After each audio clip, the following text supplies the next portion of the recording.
ஓம் ஏகதந்தாய தத்புருஷாய வித்மகே வக்ரதுண்டாய தீமகி தந்தி பரசோதியா. நெக்ஸ்ட் ஜென் நேர்கள் அனைவருக்கும் கோடான கோடி நமஸ்காரங்களை தெரிவித்துக் கொள்கிறேன்.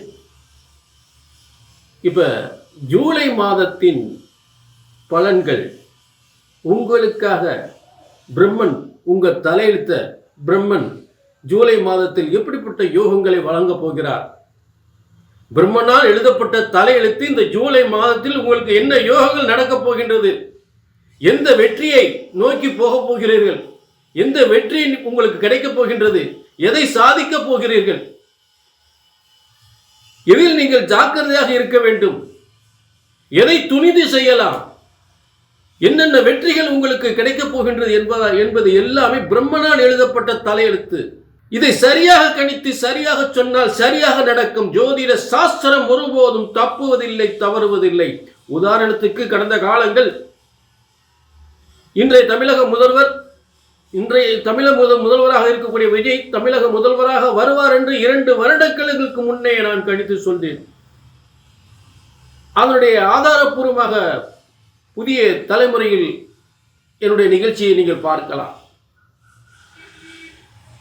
அதாவது உலகத்தில் எத்தனையோ விதமாக சொன்னாலும் ஜோதிட சாஸ்திரத்தை பிரம்ம சித்தாந்த முறைப்படி சித்தர்களும் முனிவர்களும் சொன்ன முறைப்படி சரியாக கணித்தால் சரியாக நடக்கும் என்பதற்காகத்தான் இந்த உதாரணத்தை சொல்கின்றேன். விஜய் தான் தமிழக முதல்வராக வருவார் என்று 2 வருடங்களுக்கு முன்னே சொன்னேன். அதனுடைய ஒரு நிகழ்ச்சியை புதிய தலைமுறையில் நீங்கள் காணலாம். புதிய தலைமுறையில் ஒரு இன்டர்வியூல சொல்லியிருக்கேன், விஜய் தான் தமிழகத்தில் ஆளப்போகின்ற முதல்வர், விஜய் தான் வெற்றி பெறுவார் என்று சொல்லியிருக்கிறேன். இதை ஏன் திரும்ப சொல்றேன் அப்படின்னா, நீங்கள் உலகத்துல ஜனாதிபதியாக இருந்தாலும் சரி, உங்க தனி சாமானிய மனிதனாக இருந்தாலும் சரி, மிகப்பெரிய அமைச்சர்களாக இருந்தாலும் சரி, நாடு ஆளக்கூடியவர்களாக இருந்தாலும் சரி, பிரம்மனால் எழுதப்பட்ட தலையெழுத்து, அந்த தலையெழுத்து ஒருபோதும் தப்புவதில்லை, தவறுவதில்லை. அதை சரியாக கணித்தால் சரியாக நடக்கும், தப்பா கணிச்சா தப்பாதான் நடக்கும். சமீப காலமாக ஒரு 6 மாத காலங்களாக நீங்க நிறைய நிகழ்ச்சி பார்த்திருப்பீங்க. யாரும் என்னென்னமோ போட்டு குழப்பிக்கிட்டு தான் இருப்பாங்க. ஒரே பாதை, வெற்றி பாதை, ஒரே சொல், ஒன்று சொன்னாலும் நன்று சொல்ல வேண்டும், மாறி மாறி பேசவே கூடாது,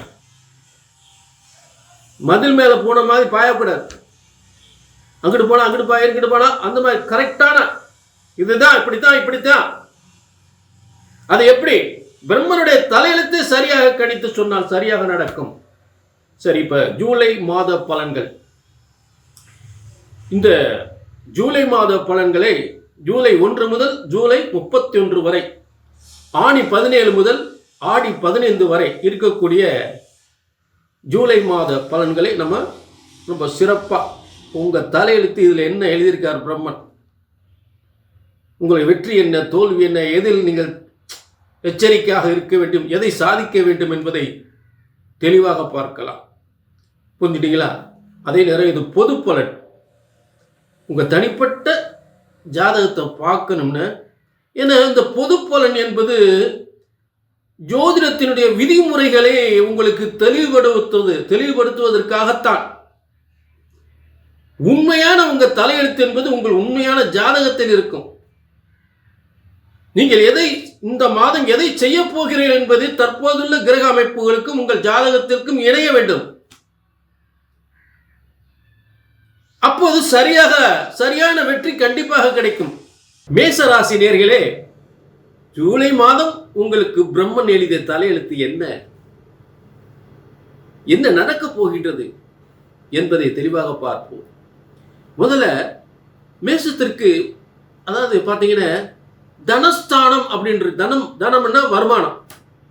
அந்த தனஸ்தானத்துல யார் உட்கார்ந்துருக்கா அப்படின்னா செவ்வாய். மேசத்திற்கு அதிபதி செவ்வாய் உட்கார்ந்திருக்கார் தனஸ்தானம். தன் ஸ்தானத்திற்கு தனஸ்தானம், அதுக்கு பேர் தன் ஸ்தானத்திற்கு தனஸ்தானம். அப்ப தனஸ்தானத்தில் செவ்வாய் உட்கார்ந்தா முதல்ல பூமிகளால், சொத்துக்களால், இடம் வீடு வாசல்களால் வருமானத்தை பெறலாம். அதன் யோகத்தை பெறலாம். வீடு வாசல் சொத்து சுகங்களை பெறலாம். அதன் மூலம் வருமானத்தையும் பெறலாம். வாடகை வருமானம், வீடு கட்டி வாடகை கொடுறது, காம்ப்ளெக்ஸ் கட்டுறது, ஹோட்டல் கட்டுறது, இப்படியெல்லாம் யோகங்கள் இருக்கு. அடுக்குமாடி குடியிருப்பு, என்னங்க இப்படியெல்லாம் யோகம் இருக்கு. சரி, அடுத்து 3ஆம் இடத்தில் சூரியன் புதன், புத ஆதித்யா யோகம். புத ஆதித்யா யோகம். அப்ப புத ஆதித்யா யோகம் என்பது உயர்ந்த நிலை. அதாவது சூரியன் புதனும் சேர்ந்து 3ஆம் இடத்திலிருந்து அதனுடைய பார்வை 9ஆம் இடத்திற்கு குருவின் வீட்டுக்கு போகும். அப்ப உங்களுடைய பதவி உயர்வு, இடம் மாற்றம், ஐடி துறை, கம்யூனிகேஷன் துறையில சூப்பரா இருக்கும்.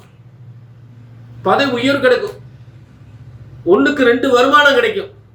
1க்கு 2 வருமானம் கிடைக்கும். ஏற்கனவே உத்தியோகத்தை வருமானம் பார்த்துருந்தா இன்னொரு வருமானம் வர்றதுக்கான வாய்ப்புகளை உருவாக்கும். 1க்கு 2 வருமானம், 2 தொழில், 2 வருமானம். புரிஞ்சுட்டீங்களா? அரசாங்க வேலை, நிர்வாகம், தலைமை பொறுப்பு நிச்சயமாக உண்டு. அடுத்து 4ஆம் இடத்தில் குரு சுக்கிரன். ஆக உயர்கல்வி, மருத்துவர் ஆகிறது, ஐஏஎஸ் ஆகிறது, ஐபிஎஸ் ஆகிறது. அந்த இடத்திலும் அதாவது ஒரு தெய்வீகம், திருக்கோயில் போல ஒரு வீடு, ஆலயம் கட்டுவது, ஆலயத்து போன்ற வீடு உருவாக்குவது, வீடு வாசல் வண்டி வாகன யோகம், பதவி யோகம், அரசாங்க அரசியல், மிகப்பெரிய சிறந்த யோகங்கள், மகிழ்ச்சியான வாழ்க்கை. அப்புறம் சுக்கிரன் பார்த்தீங்கன்னா உங்களுக்கு 5/7/2026 சிம்மத்துக்கு வந்துடுறார். சிம்மத்து கேதுவோட சேரும் பொழுது, அதாவது இந்த சில இடங்கள்ல பெண்களால் சில பிரச்சனைகள், அதை கொஞ்சம் கவனத்தில் எடுத்துக்கணும். வரதாச்சு சின்ன, அது நல்லதே நடக்காது. பெண்களால் சில பிரச்சனைகள் வரும். அதை கொஞ்சம் கண்டிப்பாக வரும். கொஞ்சம் எச்சரிக்கையாக இருக்கணும். தேவையில்லாத பிரச்சனைகள் வரும், கவனமாக இருக்கணும். சரி, அடுத்து கும்பத்தில் ராகு, திடீர் யோகம், திடீர் பதவி யோகம், வெளிநாட்டு பயணம், வெளி மாநில பயணம், வெளிநாட்டில் தொழில், திடீரென்று மிகப்பெரிய பதவியை உங்களை தேடி வரும். ஆச்சரியப்படக்கூடிய அளவுக்கு உங்கள் வாழ்க்கை மிகப்பெரிய முன்னேற்றத்தை ஏற்படுத்தும். மருத்துவத்தில் மிகப்பெரிய சாதனை பண்ணக்கூடிய நிலை உருவாகும். மருத்துவத்தில் மிகப்பெரிய சாதனை, டாக்டர் தொழில், மருத்துவமனை தொழில் அற்புதமாக இருக்கும். ஏற்றுமதி இறக்குமதி தொழில் சூப்பராக இருக்கும், பிரமாதமாக இருக்கும். ஏற்றுமதி இறக்குமதி தொழில் சூப்பராக இருக்கும், பிரமாதமாக இருக்கும். அடுத்து சனி பகவான் 10-11ஆம் அதிபதியாகி 12ஆம் இடத்தில் இடமாற்றம், ஊர் மாற்றம், இடம் மாற்றம், மாநிலம் விட்டு மாநிலம், நாடு விட்டு நாடு சென்று மிகப்பெரிய தொழில் முன்னேற்றத்தை, அதிர்ஷ்டத்தை ஏற்படுத்தும். அதாவது இடம் மாற்றம், இடம் பெயர்வதால் மிகப்பெரிய ஒரு அதிர்ஷ்டத்தை ஏற்படுத்தும். இது உறுதி. புரிஞ்சுட்டீங்களா? இங்கேயும் சனிவான் 2 தொழில் 2 வருமானம். ஏற்கனவே ஒரு தொழிலில் இருந்தாலும் இன்னொரு தொழிலில் வருமானத்தை கொடுப்பார். 2 தொழில் 2 வருமானம். புரிஞ்சுட்டீங்களா? இந்த தொழில் யோகத்தை கொடுக்கக்கூடியது சனி பகவான். இதுதான் மேசராசி நேயர்களே, இது ஜூலை மாதத்தினுடைய பலன்கள், இந்த கிரக அமைப்புகள்.